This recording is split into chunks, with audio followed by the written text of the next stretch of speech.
L'incendie irlandais est désormais éteint, c'est le message des dirigeants européens. Pour sauver ses finances publiques et ses banques en déroute, l'Irlande a reçu un gigantesque prêt de 85 milliards d'euros. 50 milliards pour renflouer les caisses de l'État, qui accusent un déficit énorme de 32% du PIB, et 35 milliards pour les banques irlandaises criblées de dettes après des années de spéculation immobilière. Pour le Premier ministre, il n'y avait pas d'autre solution.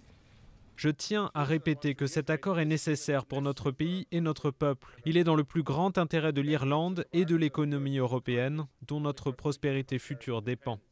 Mais les Irlandais, qui étaient des milliers à manifester samedi dans les rues de Dublin, trouvent l'addition salée, voire quasiment insupportable, avec un taux de remboursement du prêt fixé à quelque 5,8%.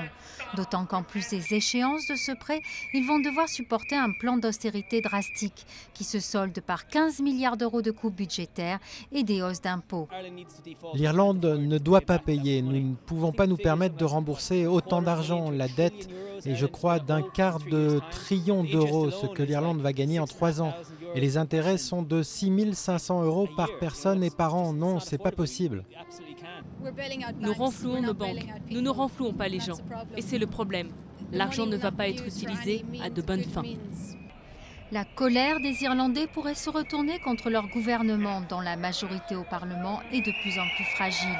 Les marchés financiers ont déjà l'œil sur d'autres victimes possibles, l'Espagne et le Portugal, dont les déficits ont encore été jugés excessifs par l'UE ce lundi.